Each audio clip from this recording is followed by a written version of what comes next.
It may not be well remembered by most, but the morning of April 21, 2015 will be a day forever etched into the history of the NSW town of Dungog in the state's Hunter Valley.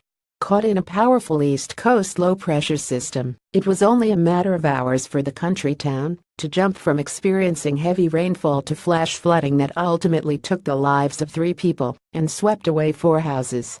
A report from the New South Wales NSW coroner on Friday has finally revealed the terrifying details of the freak weather event that killed Robin McDonald, 68, Colin Webb, 79, and Brian Wilson, 72, while they were still in their homes.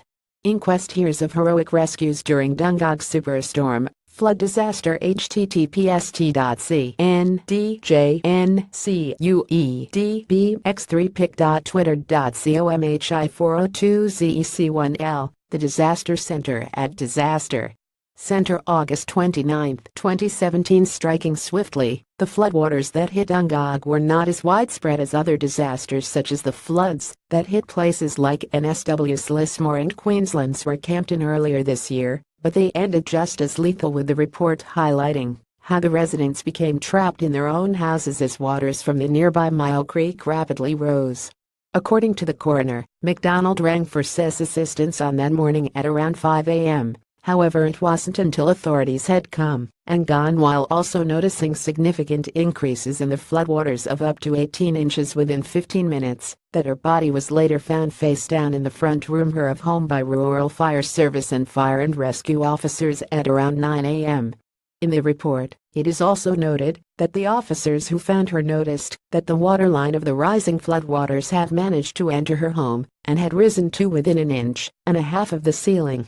Dungog left utterly devastated by a fatal flash flood. http://co.twitter.com/30HUNM50 Fairfax Regional at Fairfax Regional, April 21, 2015. In similar circumstances, the report also described how both Webb and Wilson were caught in the rapidly rising waters and, despite the best efforts of each of their neighbors to rescue them, eventually both drowned on the front patios of their homes, unable to keep up with the strength of the water flow. Despite there being a local flood plan put in place for the town back in 2011 that relied heavily on the SES response to weather events, the coroner's statement found that the freak event could have in no way been predicted by authorities, labeling it as an entirely unpredicted, localized weather anomaly involving an extreme rain event.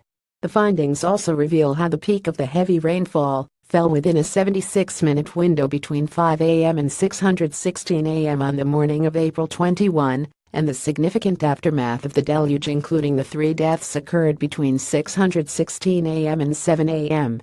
Newspics via Getty Images. The incredible downfall left most parts of Dungog inundated.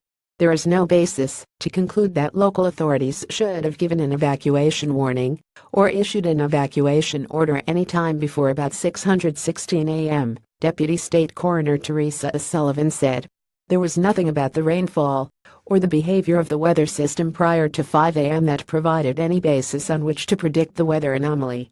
It had a devastating impact on the entire township of Dungog, a devastating physical impact, and an even more devastating impact on the human fabric of Dungog. FRNSW assessing the flood damage at Dungog this m. Nearly 80 homes badly damaged. http://corpublic.twitter.com/mtxfn3hb9l Fire Rescue NSW at FRNSW, April 22, 2015. In light of the revelations, Sullivan also made 2 recommendations for the country town in order for the local population of just over 2,000 could avoid similar tragedies in the future. The coroner called for improvements to the local flood warning system that was put in place 6 years ago so that earlier notifications can be delivered when needed, and also for a Bureau of Meteorology bomb official to be outposted in Dungog on a part-time basis as a consultant for live weather events. However, Sullivan also paid tribute to the efforts of local residents in attempting to do all they could to survive the floodwaters, describing them as courageous. The courageous efforts of the residents of Dungog. Were it not for the conduct of a number of people, it is likely that more lives would have been lost, she said.